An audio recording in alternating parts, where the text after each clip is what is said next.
I thought this was interesting. Oh, sorry I about thought this that. was interesting. No, you're good. I thought this was interesting doing it as like a 12-step fellowship because I'm experienced with the 12 steps and recovery in that aspect. It's kind of how I caught my case, which is ironic enough. So the stress and anxiety, you don't really have a second step. What are you supposed to do? So I thought that this was a really good idea. So interested in just tagging along, helping out where I can, and getting your guys' experience, strength, and hope. How long have you been in the process? I call it, how long have you been in the jaws of the alligator? Well, I got indicted in May. So I was supposed to have my trial in September, but they pushed it back. We pushed it back because my lawyer wasn't ready at the time. So they pushed it back to November. So what kind of lawyer do you have? Court appointed Fed. How's he doing? Because he's doing well. He's traveling around because I have a bunch of witnesses for my case because like I was trying to get my buddy out of basically the slums that he was living in. And so I have a bunch of witnesses to the facts of the case.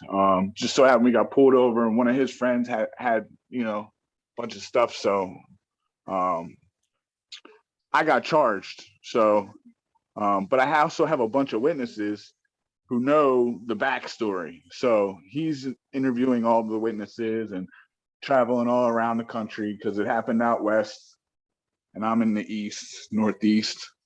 So I mean, he's been doing well enough.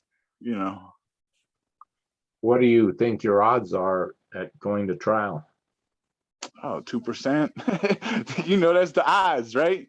But I think my odds are greater than 2% given the circumstances. I'm hoping for a bench trial because I know your odds go up significantly with a bench trial versus a jury trial. But I also know that the AUSA has to sign off on that in the federal system, whereas it's different in the state. Have you had any meetings with the AUSA? Nah, they asked me if I wanted to. Nope.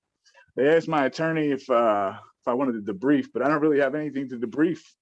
I don't, you know what I mean? I have nothing to say to them. So I don't, just kind of a victim of circumstance. Communication, wise communication, cautious communication can give you a read on how determined they are to prevail. I mean, you're right. They win almost all of their cases. The numbers are over 90% of the cases they win. In my case, I wasted a lot of time hoping for someone to come save my ass. And boy, you're pretty much out on a limb all alone. And no one came to save my ass. So I wasted at least 2 years that I wished I had gone ahead and gotten into a negotiation with the U.S. attorney to try to come to a reasonable amount of time that I could, that I thought that I could have accepted. But this thing in my case went 3 years. So, that was the first part of my sentence, was the 3 years before I self-surrendered. And that's as bad as the 3 years that I was incarcerated. Yeah.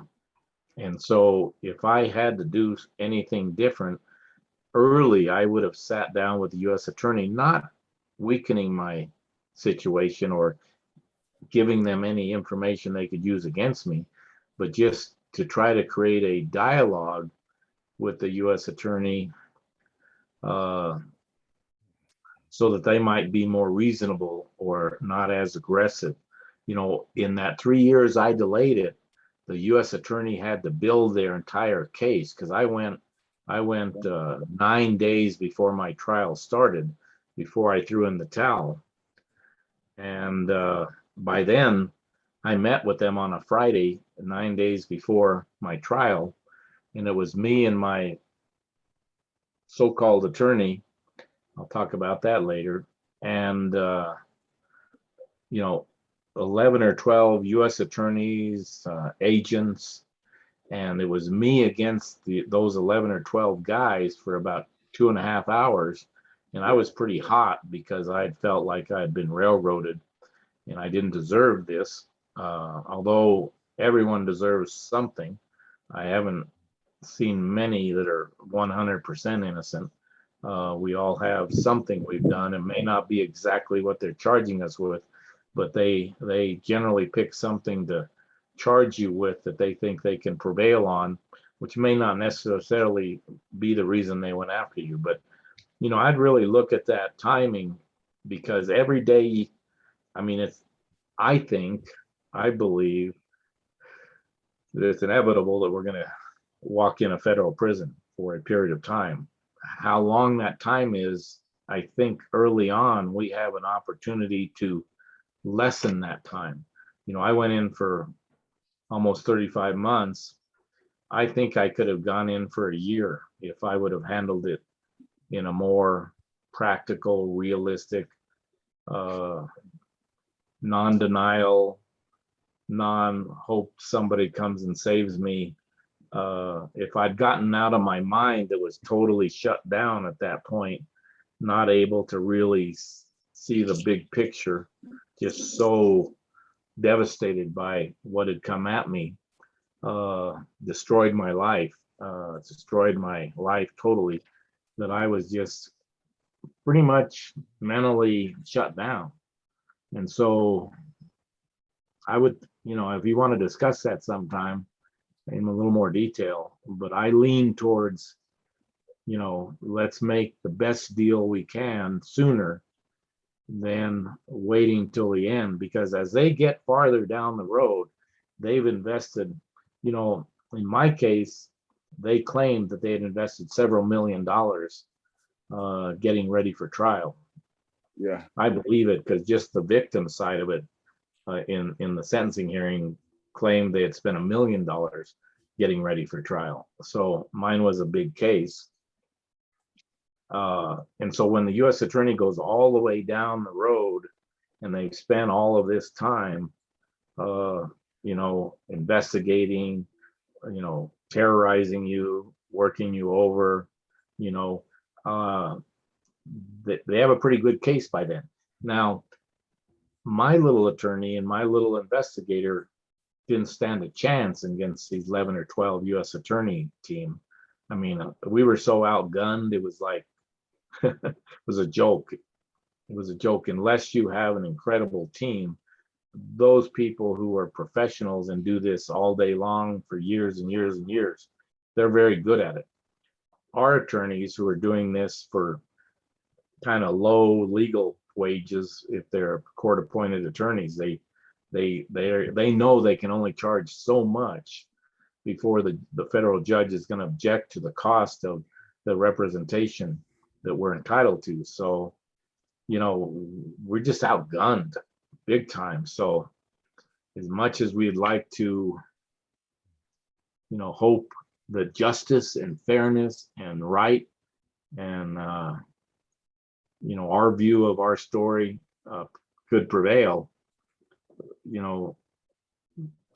in a street fight, we would throw in the towel before we would, go this long waiting to get some sort of decision in terms of the sentencing and incarceration.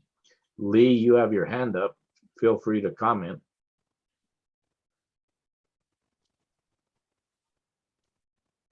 Oh yeah. So let me fix his hand here. Yeah, Tom, just keep going. I was going to introduce you and all that, but sounds like you already started the meeting, so I'll be quiet and let Well, no, go ahead, Sean, with your introductory comments, because I just jumped in because Yeah. All right, Lee, we'll get right to you. Yeah, I just want to thank you guys for coming on here. I got a few of you guys. I sent out a lot of invitations.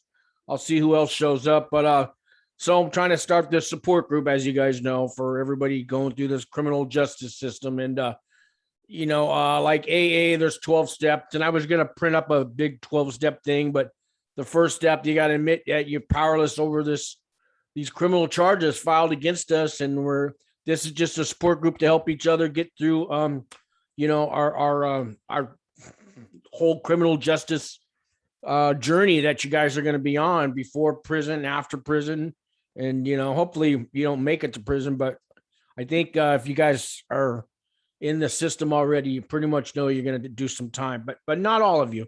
Anyways, yeah, I'm going to have Tom here just keep talking, and he's going to share his experience, strength, and hope with, you know, his whole journey on the pretrial and how he got through prison. And Tom's made it all the way to getting off federal probation. And then we'll open it up for questions and answers. So actually, Lee, if you can hang tight till Tom's done, and then we'll open it up for questions and answers. I think I'm going to mute all you guys except for Tom right now.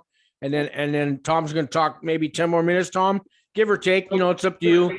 And then we'll open it up. Mind if during what I'm talking about, someone has a specific question in regard to that, they could go ahead and ask it if they want. Okay. All right.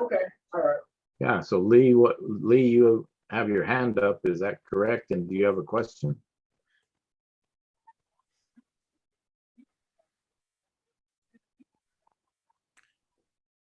Well, I guess he took his hand down. No, I did that. I'm still learning these controls, but Lee, you should be unmuted to talk. Go ahead, Lee.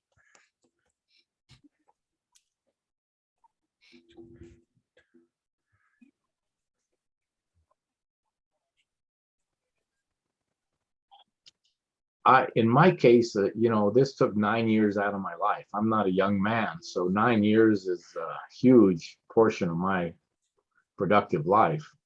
And even more egregious than the 9 years that it cost me, it put my family and my close friends through 9 years of the worst thing you could ask of any family and friend. And so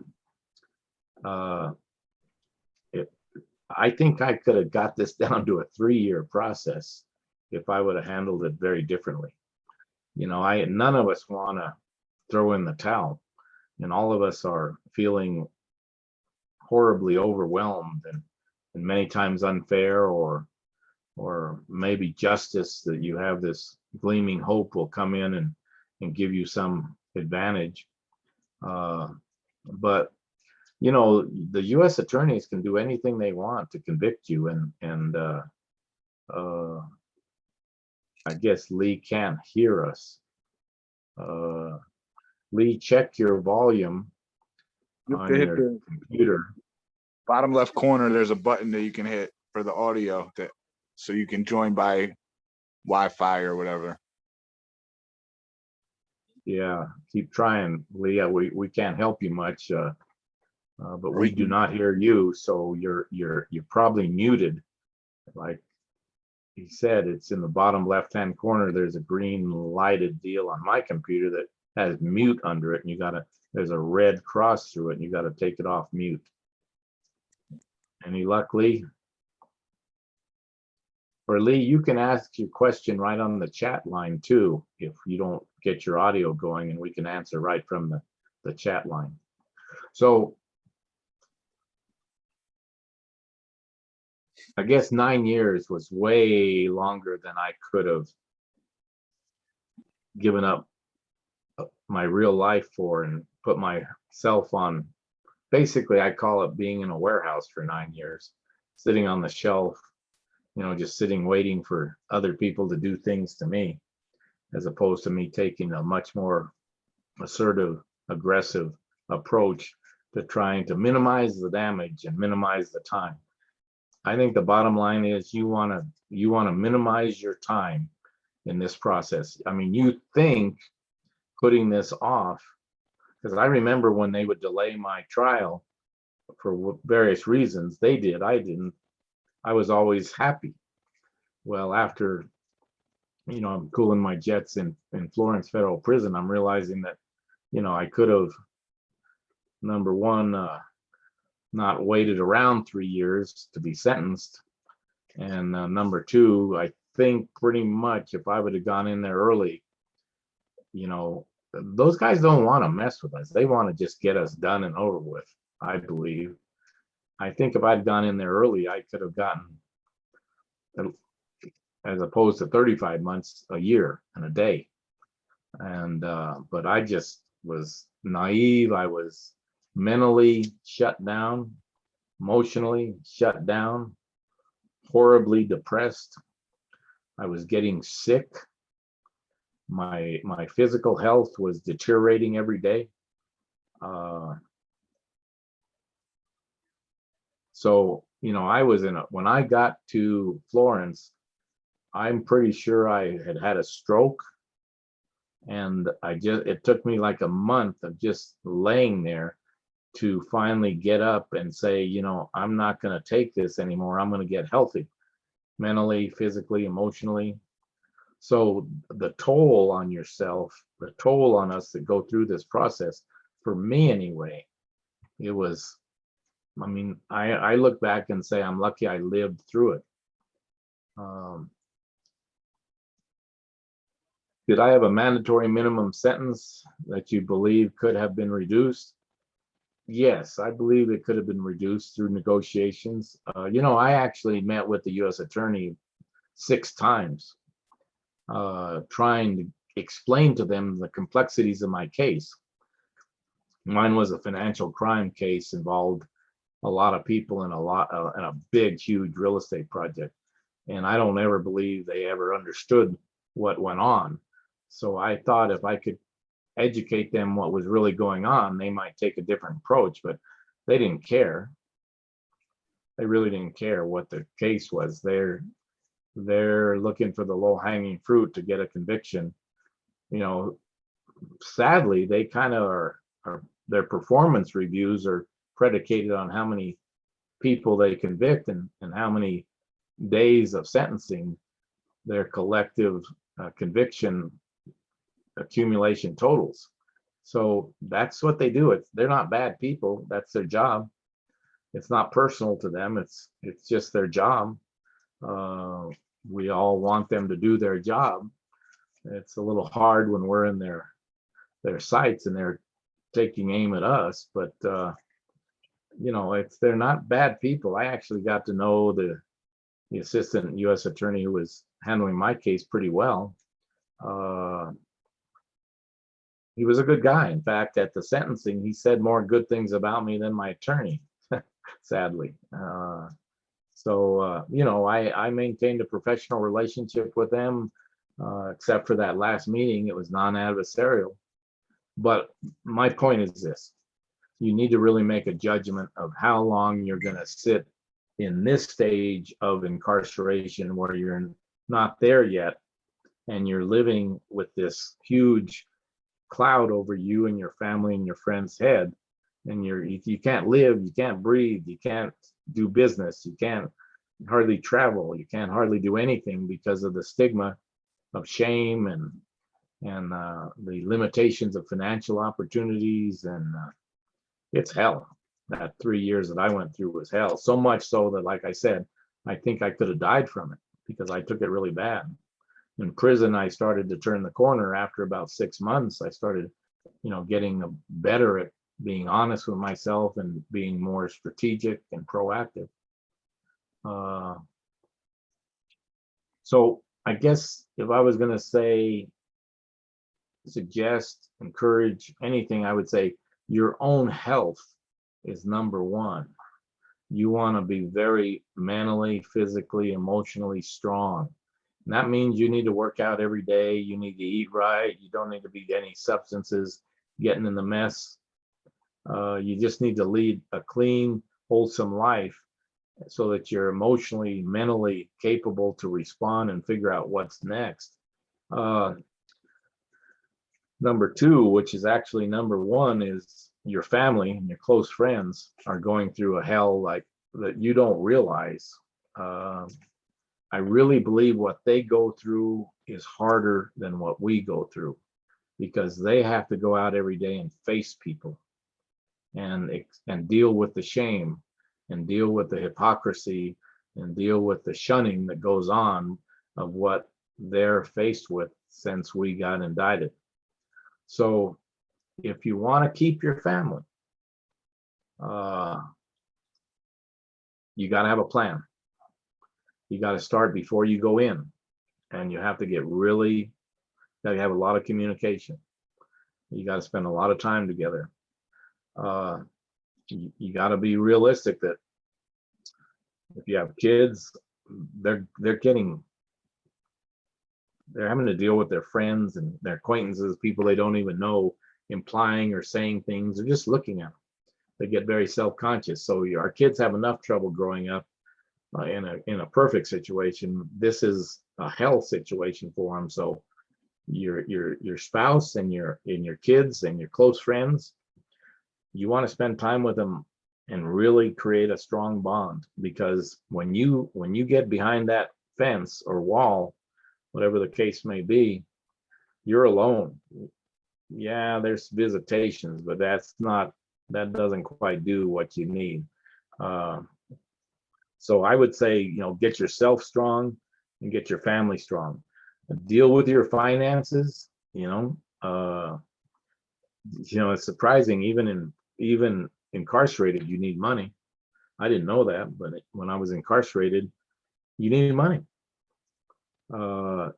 It's a profiteering system on the inside, and there's a lot of people making money off you, and there's a lot of things you need or want that cost you money. And so it can literally cost you a couple $100 to $500-600 a month to be in prison, to be locked up. And if you don't have that money, it's even more uncomfortable. The food, if you can't supplement the food with some commissary, it gets really hard. There's also a lot of other things. Just getting a haircut costs you money. Surprisingly, I had to buy a mattress and a pillow. I didn't know that until I got in there. There's a lot of economic prosperity going on behind the fence and the wall, and some of it you'll need to participate in to just get by. So your health, emotional and family, and getting real tight with your family, and trying to develop a plan so when you come out, your family's still there. Because I can't tell you how many times I was standing in line to use the phone for 3 minutes. I think maybe they've increased those minutes now. How many times I heard people where their marriage was ending, their girlfriend or boyfriend was, moved on, their kids would stop talking to them. That's really hard when you're incarcerated, when those people you care about start to run out of the conviction to stand by you. And it's only normal that they do that. They're not bad people. It's just, life goes on, and their life goes on, and you're in this warehouse. So you really want to get your family and your close friends tight and have a good rapport with them, because you want letters when you get in there. And if you're close enough to get visitations, you want visitations. And you don't want the emotional terrorism of having a dispute with your spouse or your kids while you're inside. It's hard enough on the outside to deal with that stuff. When you're on the inside, you really beat yourself up over it. So I lived with this by my bed. I don't know if you can see it. Can you read that? Can you read that, Sean? Yeah, I can see that. Fate. Well, I did see it. Yeah. Well, it's a saying that I kind of reminded myself of every day. Fate whispers to the warrior, "You cannot withstand the storm." And the warrior whispers back, "I am the storm." And that gave me some strength, because the storm is just immense from the day you suspect you're being investigated, and people around you are getting questioned about you and activities you were involved in, to when the grand jury actually indicts you, which is really a horrible day, till they arrest you, which is like unbelievably horrible. If you can get out of the county jail quicker, it's better. Fortunately, I only had to stay one night, But there's a storm that never ends from the moment you suspect something's going to happen until even after you get off probation, believe it or not, that storm is still in your head. And so if you can't be stronger than that storm, you know, it makes it tougher. So you're all alone. I mean, getting through this process is pretty much you're all alone. You want to get some resources out there to help you withstand the storm, but it's all on you. Whether you have family when you get out, whether you come out and you can get a job, that's really hard. The stigmatism against people who have been incarcerated is bigger than you can imagine. A lot of hypocrisy. People will say nice things to your face, but they won't help you get a job. We'll talk about that in another session, I'm sure, jobs. But those are just some quick thoughts I had, Sean, is of how I would try to change what I did to the better. Question, how often does a judge stay within the guidelines? They try to stay within the guidelines. They pretty much have mandatory sentencing. But if you can get everyone on your side, it helps. There's one little area that I want to point out, that if you're waiting around, the pre-sentencing report, I don't know if you've dealt with that yet, but that's one of the most important things that you can do is manage that pre-sentencing report. I didn't even understand what it was, but this is a group of people who work for the judge, the U.S. judge, who writes for the judge's benefit a report on it's supposed to be like an objective overview of your case, but in reality, it's just another person who's trying to paint the worst picture of you. And I mishandled that totally, because I had a pre-sentencing officer that I'd met with several times, and I thought we'd had a good rapport and she was going to write a reasonable pre-sentencing report. Well, when the judge got it, the judge didn't like it. And so the judge threw it out and handed it over to a hand-picked probation officer to rewrite it. and it was late by the time I saw it, and it was horrible. And I asked for a meeting with that pre-sentencing officer to try to tell my version of my story. And she just went ballistic on me. And she said, you can't ever say that to the judge, because the judge will even get more upset with you. And so I didn't handle that pre-sentencing report very well. You need to jump right in the middle of that with your attorney, because your version of the facts, it's important that they're in there, because I think for the most part, that's what the judge reads to determine, what they're going to do with you. So I think that becomes their reality, is the pre-sentencing report. So if you don't have your version, or at least your rebuttal to the facts in there, I don't think the judge in my case had any idea what my case was about and what the extent of my involvement was. And so the judge was mad from the minute she gavelled the court session in. She was mad. I don't know why, but she was mad, and it's obvious in the transcript that she was mad at me or the situation from the get-go. In fact, the only person, my attorney did a horrible job. He fumbled right in the opening statement. He fumbled and got the judge even madder. She just started really getting frustrated with him and obviously me. And it went downhill from that point. And months later, when I read the transcript of the sentencing hearing, it was kind of comical that, my attorney didn't sound like he was fighting for me. And of course, the judge was not fighting for me. And frankly, the U.S. attorney said the only nice things there were to say about me. So that pre-sentencing report is something important. I don't know if you have any questions on that, or if you've been involved in that yet.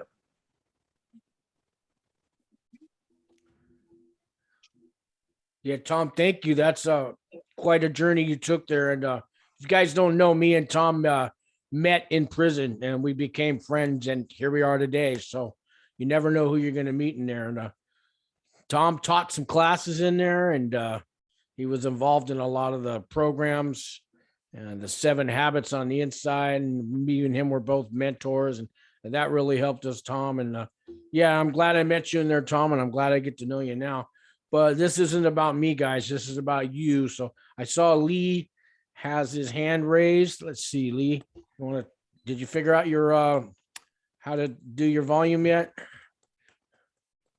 I see that one question. I don't know if it's from Lee. Yeah, Lee asked, my pre-sentence report took like 30 minutes after I pled guilty. I thought it was going to be longer. My lawyer wanted the probation officer to do it real quick for some reason.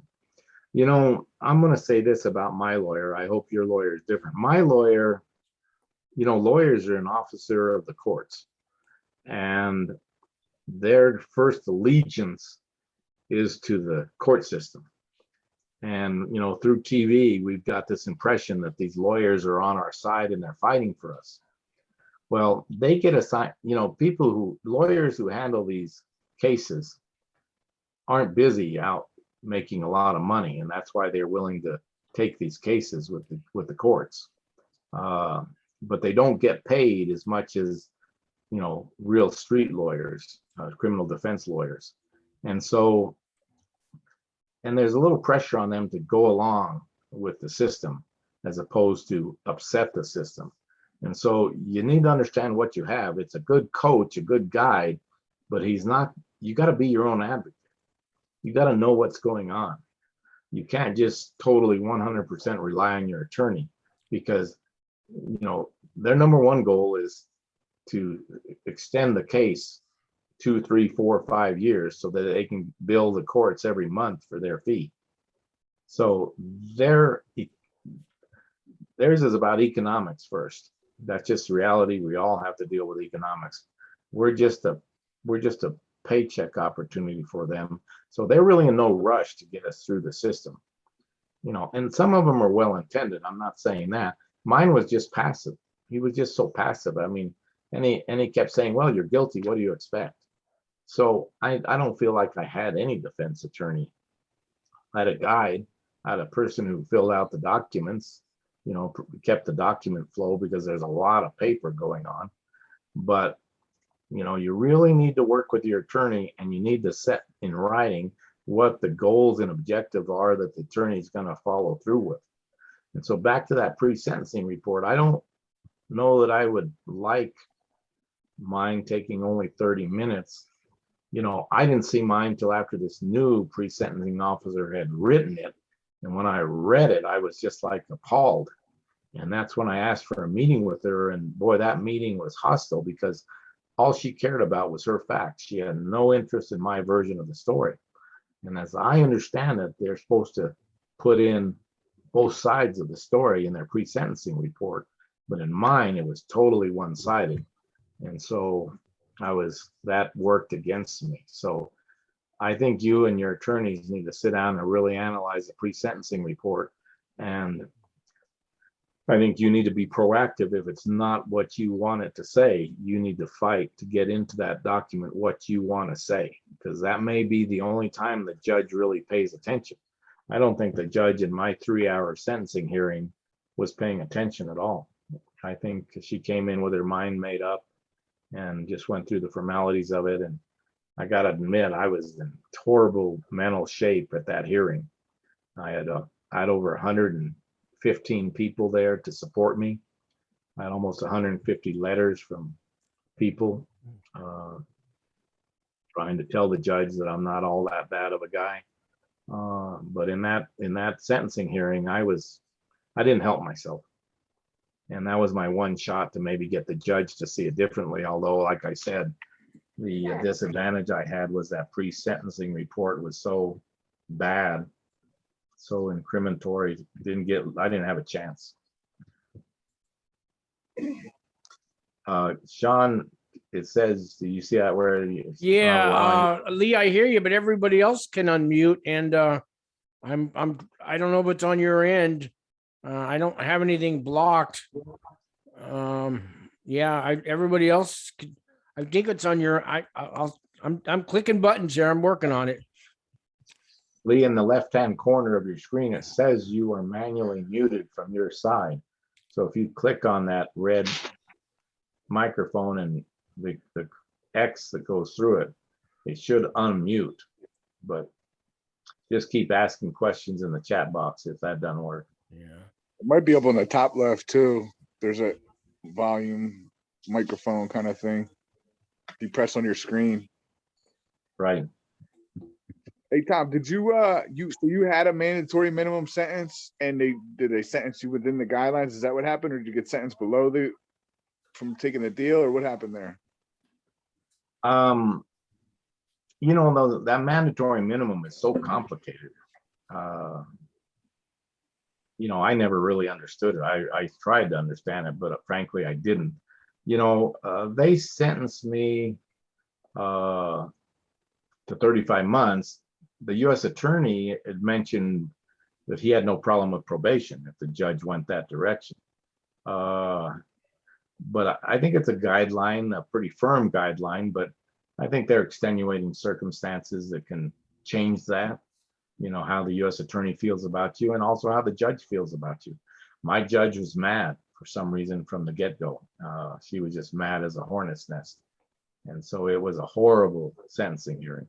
I mean, I almost drug my attorney outside and was going to verbally whip up on him, but you know, it just was too late at that point. It was over before it started.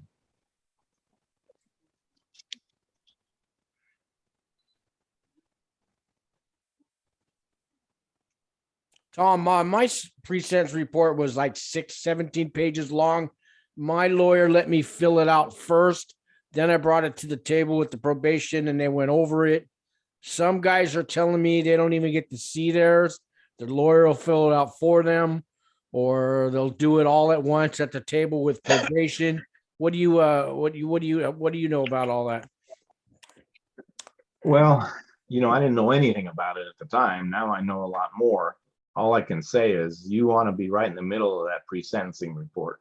Because like I said, I think that's the only perspective the judge really gets. I think the judge reads, I don't think the judge reads all the pleadings, because there's, you know, thousands of pages of that. And I just don't think there's any judge who's dedicated enough to sit there. And I don't even think the judge read my 130 or 40 or 50 letters. You know, I think the judge reads the pre-sentencing report, and that's what they believe. I think so too. I don't know when they read it. You know, did they read it the day before sentencing, a month before? Do you know when they read it? You know, I don't know, but to me, I think she read it like the morning of my sentencing. Okay, yeah. I just don't think she was well prepared or concerned. I think she pretty much had made up her mind what my sentence was going to be, and she didn't waver at all. She was going to get that done. Lee, I don't know about your question. I have mental illnesses and I'm 100% disabled from the Army. Will that stop me from going to a camp? Sean, I don't think so. Do you think? No, that shouldn't stop you from a camp. It might stop you as to which camp, because you want one with certain medical facilities that can accommodate you. You know what I mean? But it shouldn't stop you from a camp. No, you remember some of the characters we had there, Tom. Well, yeah, you know, you were in the center of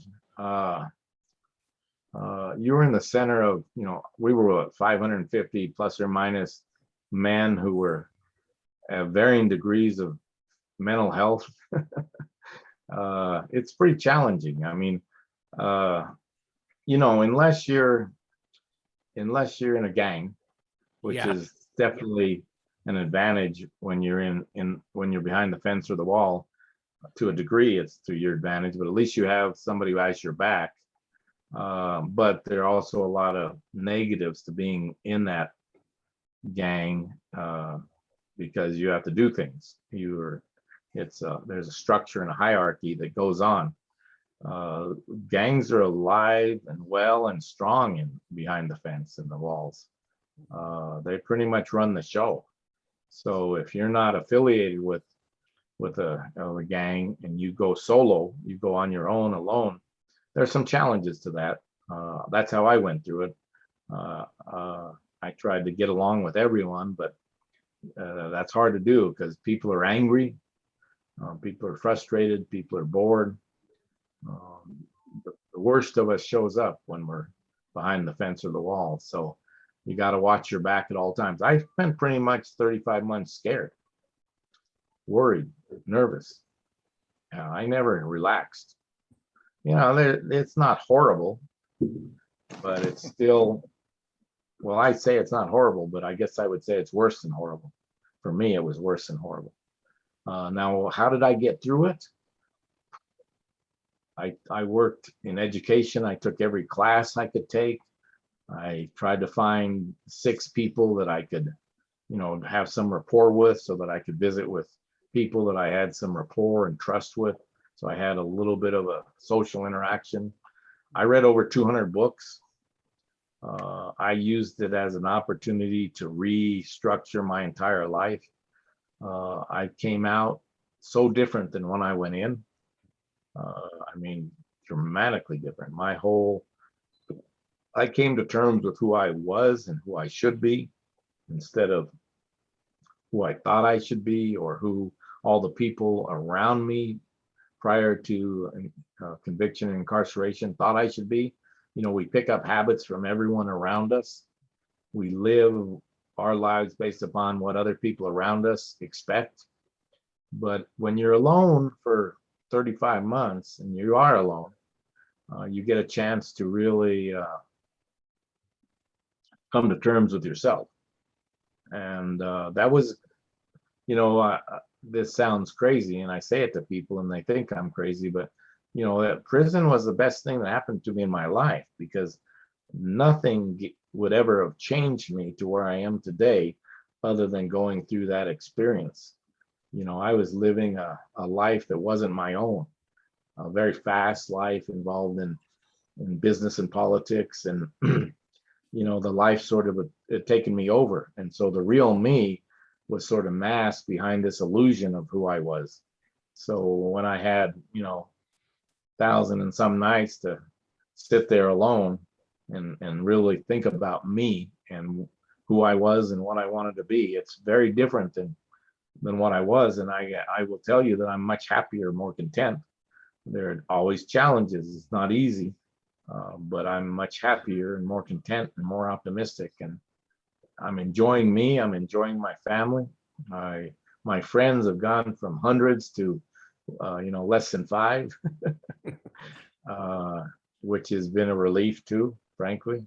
But it was a good experience. I made it a good experience.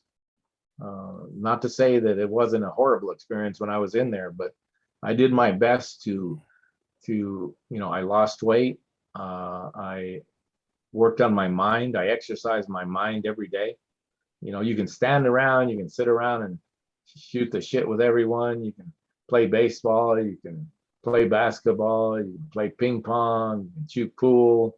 You can do a lot of things that just occupy the time. You'd sit in the TV room and watch, bad TV, bad movies, or you can use that time to let your mind become what you were intended to be, to exercise your mind and come out there with a much better mind, a stronger body. So you got to find positive ways to get through it, because I saw a lot of guys just crash and burn. And I saw a lot of ugly things in prison, and not things you can talk about, because you can't talk about anything you see in prison. You learn right away that you don't look to the right or the left. You don't ask any questions. You don't talk about anything. You just mind your business and keep moving forward and watch your back all the time.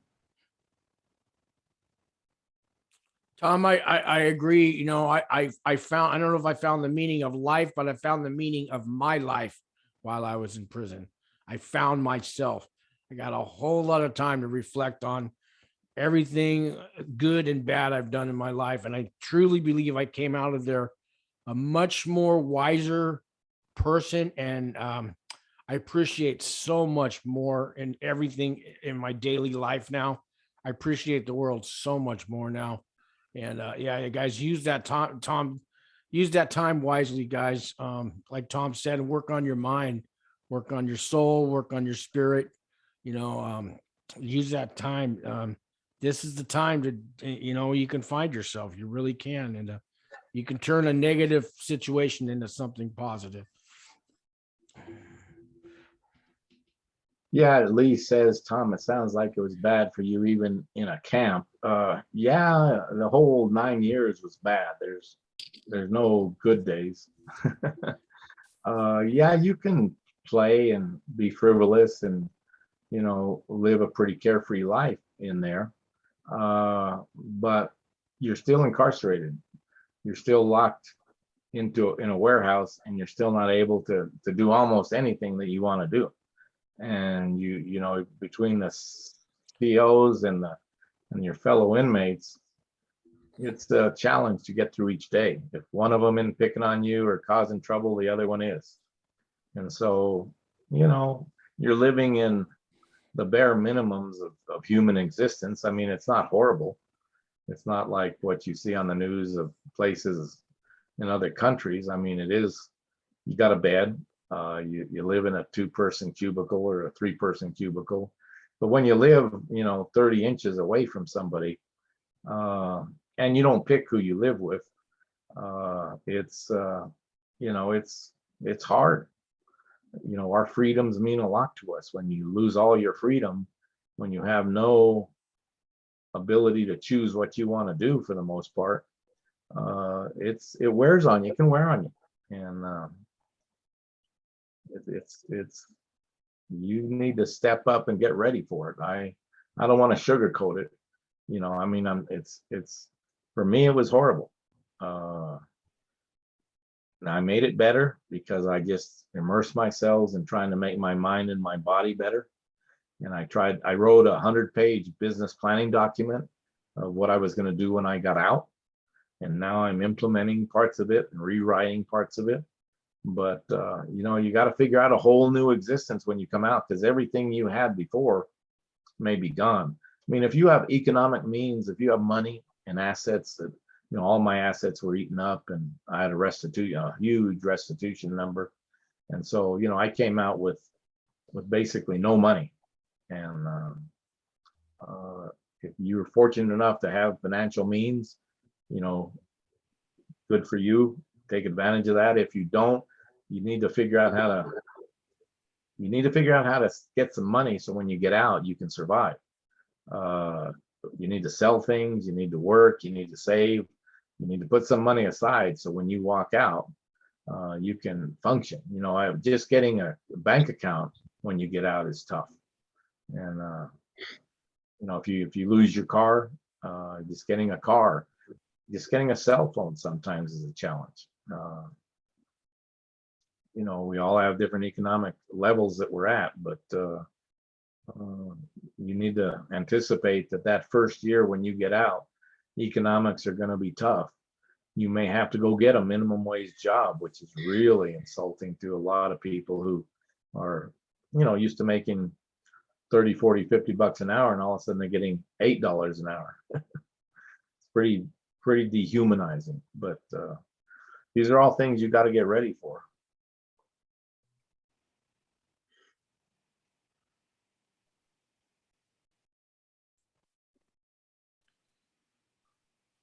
Just want to say hi to Albie out there. How you doing, Albie? Hey, can you hear me out there, Sean? Yeah. Thanks for coming. Oh, I didn't know if you can hear me. Okay, I didn't say nothing. Good seeing you. You got any questions for Tom today, Albie? I'm going in on October 6th. Okay. The Lewisburg, the satellite camp, and 36 months. First time ever going to any jail. The judge recommended the RDAP for me too. So I don't know. Been a little nervous the last couple of days, and at my age, I heard him saying how when you get out, they didn't take my home. The things were going on in my home, so I had to take responsibility basically, and for everything, and I did what I had to do. But I do know that when I do come out, I'm gonna have my home still, and that's gonna help. And I was always on a disability when I broke my neck from work. So I'm hoping to get that back to Social Security when I do come out. So, but as the restitution goes, it's crazy. And the judge did help me. I believe the judge I had was really prepared. Maybe she's the one that brought up a couple things regarding co-defendants, co-conspirators that were actually doing this stuff. And they had the restitution just in my name. So now it's going to be pretty much split up, at least with one of them for sure. And I know they got half of mine would have been like 1.2 million. I mean, I'm not going to make that in 3 lifetimes. You know, and I know yours is high, Sean, for you always said yours was. And they got a little over about 400 of mine already from my own inheritances and some of the money I had saved. And so I gave them all that. And is that how it works though? If there's a co-conspirator, is he responsible for half of that? Tom, you might know that answer. I don't know. I do. I mean, mine is a big number, 3 times probably what yours sounds like it is. And mine has pre and post interest accruing. So every day I have $500 worth of interest that accrues on mine. So they sort of buried me with my restitution, but mine was written, you need to check on your documents. Mine was written jointly and severally, that I'm 100% responsible if my co-defendant can't pay a dime. Now, I have to pay a certain amount every month or a percentage of my income, but I'll never be able to reduce that I won't even be able to keep up with the interest. So restitution's tough and it follows you for life. And so, I pretty much have given up thinking I'm going to have any financial assets in the future. I just want to live a happy, clean life and enjoy my family and my closest friends. And I'm planning some business stuff in the future. I'm trying to help my kids get more stable with their businesses. So there's things I'm doing that I feel good about, but how long are you, what's your sentence? How long are you down for? They gave me 36 months. I was looking at 87 to 108. There was 2 different charges. And they cut it down to 30. We asked for 24. The prosecutors never objected to anything, which was unbelievable. And the judge is the one that brought it up about the co-conspirators, saying, you shouldn't really have to be responsible for all that. What kind of interest do they charge for something like this? I think it's 30% compounded, isn't it, Tom? 30. I think it's 30%. I don't think it's that high, but I think they can only charge what banks would charge, like maybe 6% at the max. I hope. It really doesn't matter because I can never pay that back. No. Yeah. I mean, unless I won the lottery, I can never pay it back. Well, I have a former business I ran for a lot of years until I got it was a bar with bands and everything. Too bad we're in the poorest section of the town where I live. I've been closed about 10 years and I still kept the upkeep on the building. And basically the building had nothing to do with what I went through. So I'm just wondering now, after I come out, I was looking at anywhere from 3-year probation at first to 6 years, then 6 years to life. And I got 2 years. Yeah, 2. That's good. 2's good. Yeah. 2's better than 3. Yes, it is. I know you're going through, Sean, you got 3. Yeah. But I was just wondering now, once that time is up, can they put liens on my property? Well, as long as you make the minimum payments prescribed in the order, no. Yeah. It becomes a civil matter after you get off probation, from what I'm told. But I mean, they can always garnish wages and, go after properties. Like Tom said, make those minimum payments. I don't know what it's going to be yet. They haven't told me anything. And well, in your sentencing, they should have prescribed what your payments were. Generally, it's a monthly amount plus a percentage of your gross income. So you might want to try to get that resolved before you go in, because once you go in, you're like, it's hard to communicate with anybody. If you need to get that resolved now, so you know.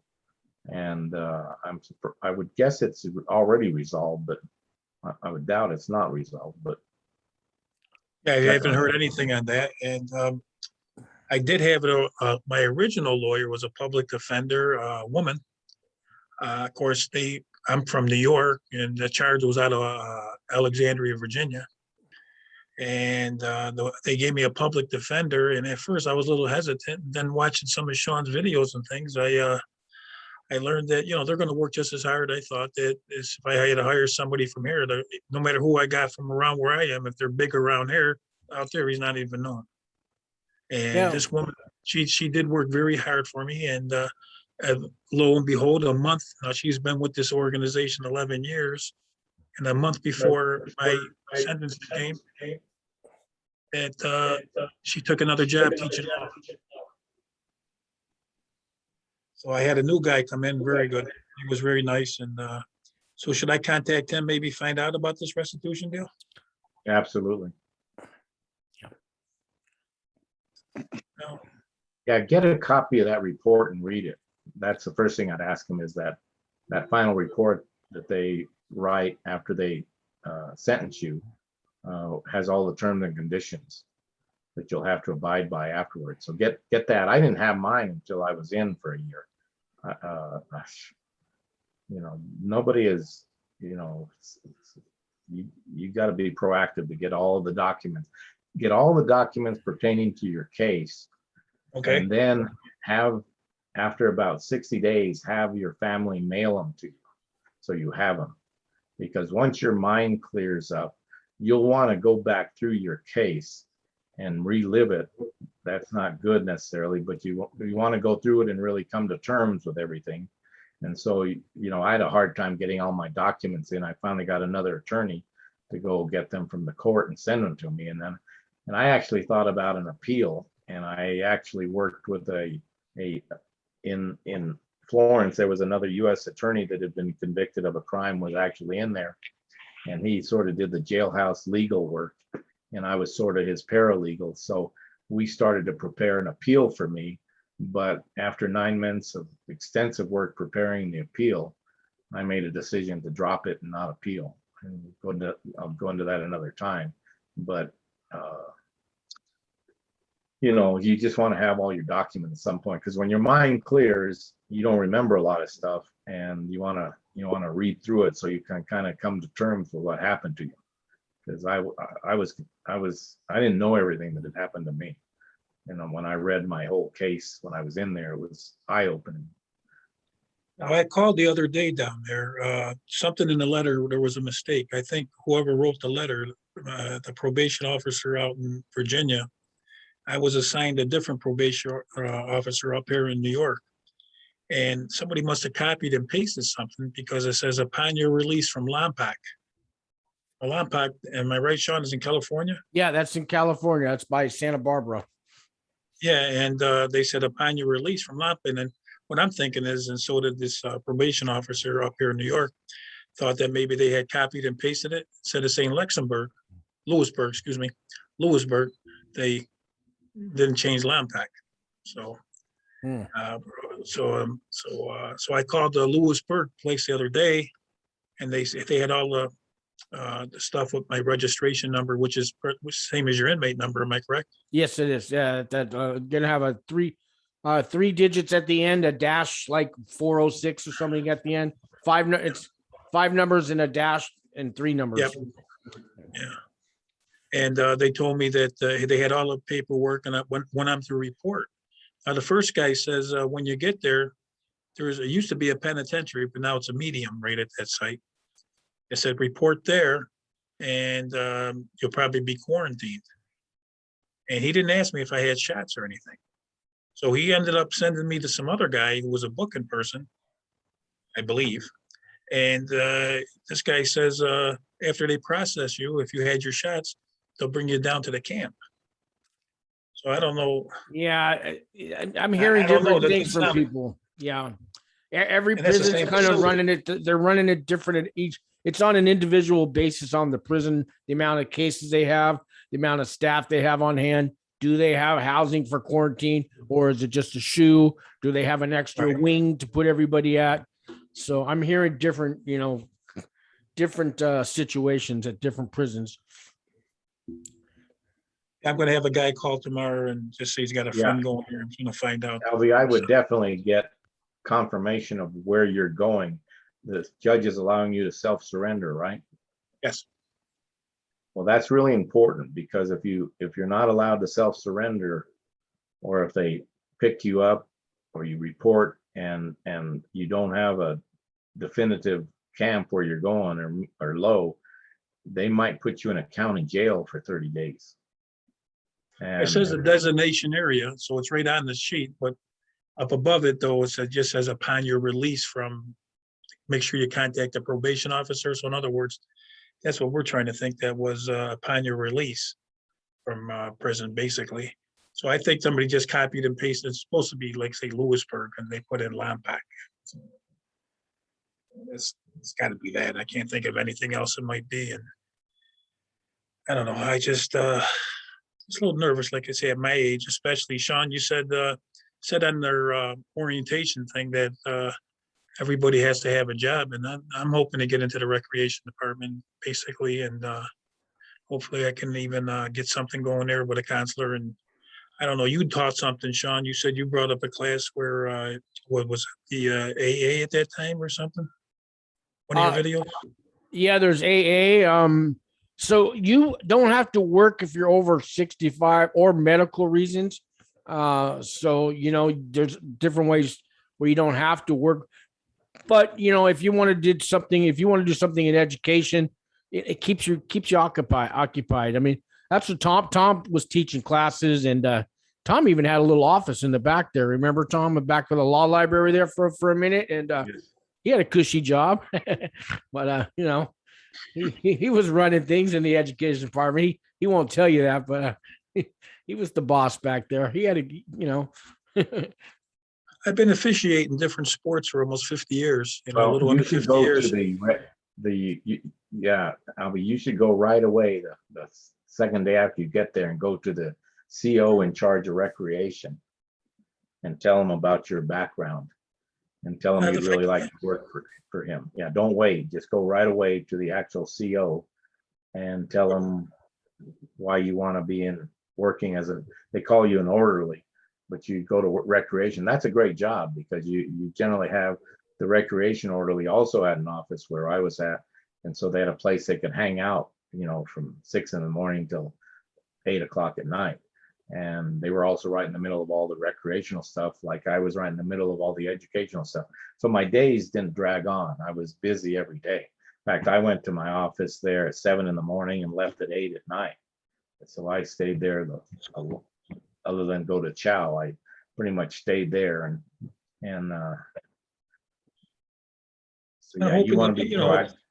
If there's a bunch of young kids there, I'm hoping if they get me something where I can teach them how to maybe be an umpire, because they said they have softball leagues, things like maybe when they get out, they can do some other stuff, basketball ref, soccer ref, and knowing the rules as well as I do and experience, I just thought maybe I can help maybe teach something, bring something up. And if they even go for that, I have no idea. Well, they'll go for it, because I did that with a lot of people. We found everyone who reported to the camp within 2 or 3 days had to come meet me, because I was in charge of the programming classes. So they had to start doing their classes. So they all walked in there one point or another. But, I was always trying to find more classes that would be of interest. A lot of people don't go to the classes, and but some of them really like to go to the classes. And if you have a particular curriculum you'd like to write, sometimes the education correction officer will allow you to teach that class. So I would have sent in some material, after you get there, have your, family send you some material about what you would teach. So, so you're prepared when you go to the CO, and you can make a case that he should let you be an education instructor. Even being new like this, I mean, a new guy coming in. Oh yeah, Yeah, brand even- new. And you can teach wellness classes and, physical educational stuff, and softball and basketball and soccer, pretty big stuff at the camps. They have a lot of tournaments and leagues, and yeah, you can probably, organize all that. They'll back you up on that. They need guys like you. Good. I'm looking forward to that part. Yeah, the recreational part is a real good part of being behind the fence. There's a lot of recreational stuff going on because people are just bored and they like to do their sports. So if you're involved in that, it'll help you get through your time real quicker. Lee, you had a question on that I don't think I can answer.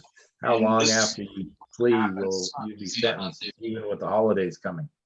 I don't think the holidays have anything to do with it. The sentencing, man, you have little control over the sentencing, but I would try to get sentenced quicker if it was me again, because I'd rather get to the camp quicker than to delay it. So every day you're there sooner means the day you're going to get out of there sooner. So, I wouldn't waste any time once you're sentenced. They give you 60 days to get your affairs in order, but I should have gone the first day and just got 2 months head start on it, because it's yeah, it's true. I shouldn't even tell her. Yeah, I don't think I'm going to a camp. I think I'll probably end up going to a low, because I have like traffic tickets all around different states. In that regard, you want to get all your civil citations resolved before you go in. You don't want, because it's just too much money to do. I want to leave my wife with some money, because here's what I did when I was in there, Lee. I wrote motions to those local jurisdictions, traffic courts mostly, and asking them to that's a good that's a good thing that you brought up, because I wanted to ask that. I got out in 2019. I did 30 months, and before you get out of state prison, they check everywhere, and these places told them that they were fine, let him go, we're not worried about it.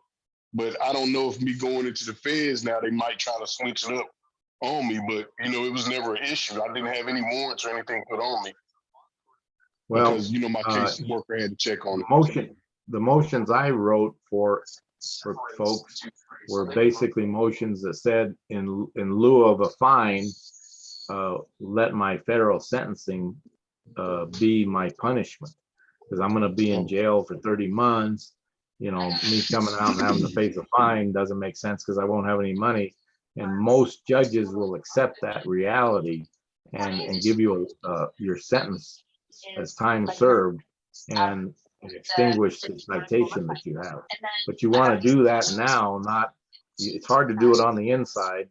It can be done. I did that for a lot of people, but you want to get all those citations resolved if possible, because they could hold you up from being released. Can you come up? If that's what they're doing to modify, then I gotta go. Wow. There's so many of them. I don't even know how many there are. Like drive with license. All of them drive with license revoked. That's what they are. So if you have any fines or pending cases, it's a lot easier to deal with it now than when you're on the inside. Most people can't deal with it on the inside or get anyone to pay attention to them, and so it gets put off until you're about ready to get released. When you're getting ready to release, they check your record to see what's pending out there, because they don't want you rearrested when you get out on a failure or a warrant. And so they're going to keep you if you have a warrant or a potential warrant, because they don't want to have to deal with you being arrested while you're under their supervision. So yeah, and I'm happy I got my voice to work. But I'm worried about my PSR, even because right after my sentencing, we went into an office because my lawyer wanted this probation officer to do it real quick, and she was like, "Oh yeah, she's pretty good." But I mean, she asked me and my wife was with me. She asked me like maybe 10, 15 questions, maybe took about 30 minutes, and that was it. I mean, she asked to get records from the VA, Social Security, because I draw Social Security and I got military records. So it was just weird to me because that's all I've ever heard about was how important that PSR is. And I'm just like really worried that, you know, it took 30 minutes. Lee, do you have a copy of it? No, we just started it. I mean, all I did was signature a few letters, and she asked me about my parents. You know, my wife was there, so she got to see my wife, and that was pretty much it. You know, I heard things that they go back, they want to know about friends and everything else, and that you've ever hung. I didn't get any of those questions. I don't know if this woman was just this probation officer was just like, you know, she ain't got time for all that shit. Well, I don't know what's going on. Excuse my language. Well, that's a really important document, and I would suggest you get with your attorney and maybe sit down again with the pre-sentencing officer and make sure that that report tells your side of the story, your version of the facts need to be in that report. Yeah, she didn't even ask me anything about.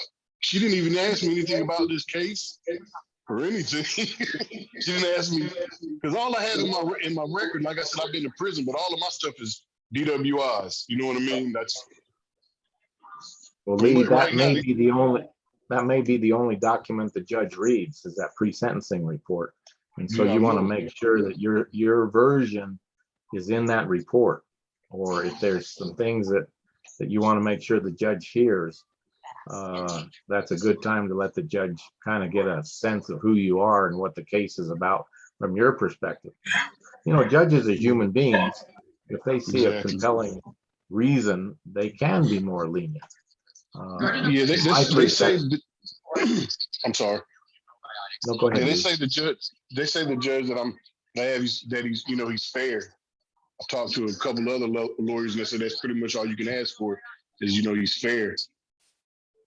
And we were shocked because the prosecutor never does this, but she agreed with the plea agreement to 8 to 14 months with my guidelines being, you know, offense level of 9 minus 2, which turned to 7 in my category 4 criminal history points.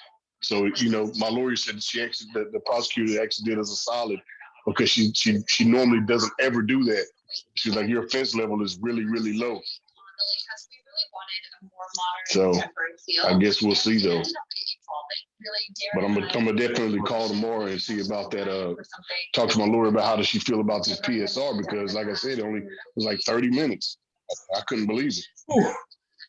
Well, you may have to be assertive with your lawyer. I wished I had been more assertive with my lawyer because we just blew the PSR report and it worked against me. I think it's worth spending some time on, Lee. Okay. I'm gonna do that tomorrow. I'm gonna call my lawyer. That PSR is how the judge judges you. That's your life history. That's your story on a piece of paper. So, you know, you really need to double read that before you okay it with your lawyer. But it sounds like you've already signed, you already put your signature on there and sent it in. But yeah, take a look at that. That's how the judge is going to judge you. And then you get one last chance before sentencing, you know, to talk to the judge face to face. But he's kind of already made up his mind after he's read that. Yeah, that's what I was about to say. I kind of feel like they made up their mind by the time before sentencing. You know, you can talk all you want, but I feel in my heart they kind of already made up their mind a little bit. Let's talk about how we treat that. Good luck to you, Lee. Eric, is there anything we can answer for you, Eric? Looks like a mistake. I just had a few questions about the RDAP program. I'm in Northern California, and from what I can find, there's no RDAP in California. There's none at the camps. There are RDAPs at the lows and the mediums. Sheridan is the closest one, or Florence, where me and Tom were. And then I think there's then you got to go to Texas and beyond. Sheridan that's the one in Oregon. Yeah, and they have 2 RDAP programs at Sheridan that run back to back. So each RDAP holds 100 inmates, so they can have 200 inmates in Sheridan. I heard it's a little stricter than the one at Florence. They say it's an easy RDAP because I did RDAP. But yeah, in the camps, that's it. There's Florence and Sheridan on the West Coast. Yeah, I don't think that'll be able to do. Eric, you have the right documentation. Hey, turn that shit down, man. I'm gonna have to unmute somebody's got a TV going in the background, or all right, thank you. Eric, Sean, watch Eric through what he needs to get approved to take RDAP. Make sure he's got that. Yeah, Eric, it's got to be in your PSR under the alcohol and drug section that you had a previous history. Did you do your PSR yet? No, I haven't, but they made me do rehab straight from county jail to get out because of my drug addiction problem. Yeah, that's good, but it's got to be in your paperwork, in your file. So your pre-sentence report, it's like 16, 17 page kind of life history of yourself. There's a section for alcohol and drugs, and you have to have had a history of alcohol or drugs sometime before you got in trouble. They don't really care if after you get indicted, then all of a sudden you have a drinking problem. It's got to be before, and it's got to be in there, because when you get to the camp, there's an RDAP coordinator that looks at your paperwork, and as long as it's in your file that you've had a history of drugs or alcohol, they'll let you in out RDAP and give you the time off. But they don't just go by a judge's recommendation or what you did in jail. You did it in jail. That's great. Have your lawyer put that on your PSR in that little section, and that'll get you into RDAP. There's a big misconception that if the judge recommends you go to RDAP, you automatically get written in. I mean, the judge recommends that you do a lot of things while you're in prison. It's only a recommendation, but when you get to the prison, you're BOP property now. And our coordinator of RDAP used to say, you know how many guys come to my office? The judge recommended RDAP. Well, I run RDAP, not the judge. I decide. And if it's not in your paperwork, I need proof that you had a problem. So they don't really go by what the judge recommends. I hope that helps. And then take a copy of this in with you, and then have your people ready to mail one in to you if for some reason that gets thrown away when you walk in, because they threw away a lot of the stuff I walked in with. They just threw it away, including some brand new tennis shoes. So you walk in and they just take your life, and they don't care what you want. They just start doing it the way they want to do it. They can do anything they want to you at that point. So they just threw all my stuff away. And so I had nothing. Okay. Alan, do you have any questions we can talk about?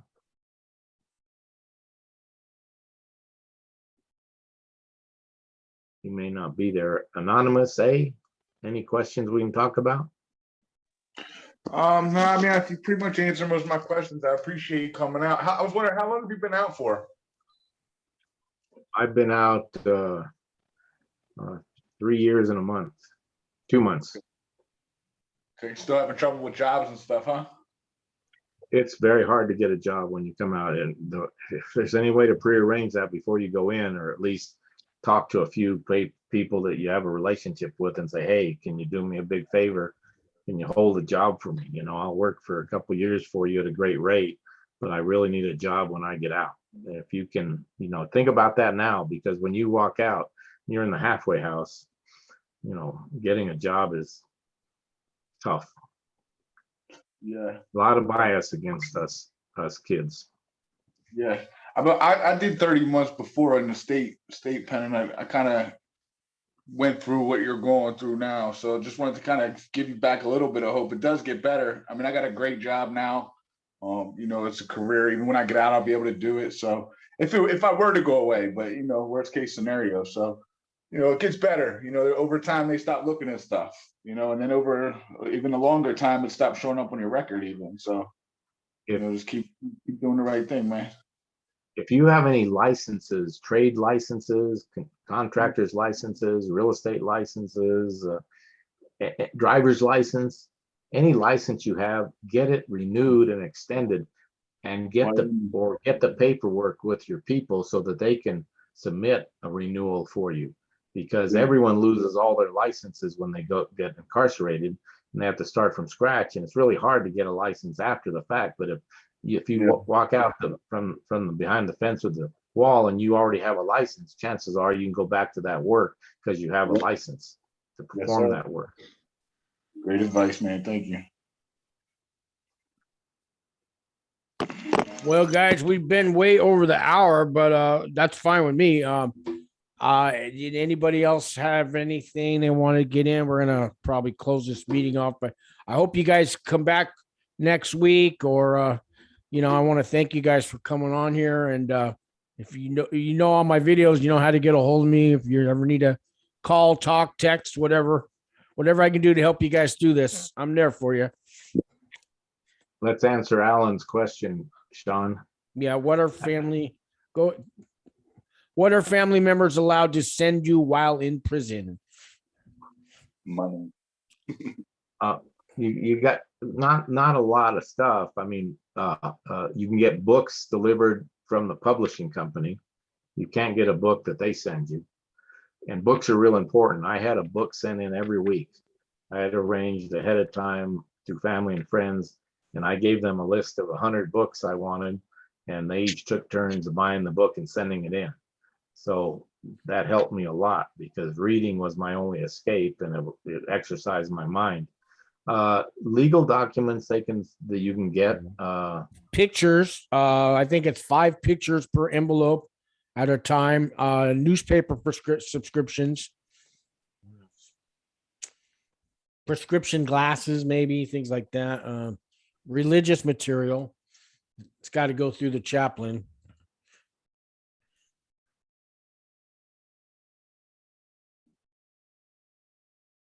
Hey, Sean, I got one quick one before you hang up. Yeah, go ahead. Okay. If I am going to be in this RDAP program, and can you do both of them, be in recreation and RDAP then? Oh yeah, RDAP's only 3 or 4 hours a day. They give you time to have a part-time job.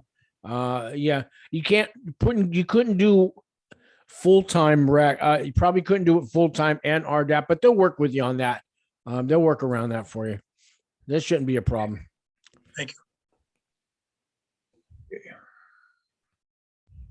That was very helpful. Thank you. Okay. All right, guys, I think we'll wrap it up.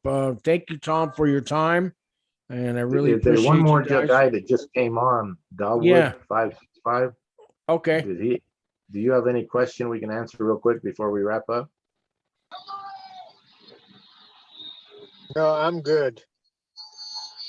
Well, Okay. we'll be back here next Sunday, so we hope we can get you on sooner. Yeah. You may have got confused with the time, but we start at 4 o'clock California time. Okay. Yeah. So I'm going to try to do this every week. And as long as we get a few people, we'll keep it going. And hopefully some guys that have been through this whole thing and will be on here too. I'll try to have different speakers every week. I got a few guys I did time with that are going to come on here like Tom did. And, help you guys do this best we can. I guess I'll say, get Sean's mailing address. Of course, you're going to get a new mailing address pretty soon, so that if you have something going on the inside, you can write us and we can try to help you on the outside. Because we're a resource, even when you're down. If you need something or there's an issue, write us and we'll respond. Okay. Yeah, I'll see you next week. Yeah, Thank you, guys. we'll be here next week. All right, guys. All right, thanks a lot, guys. Let me turn this recording off.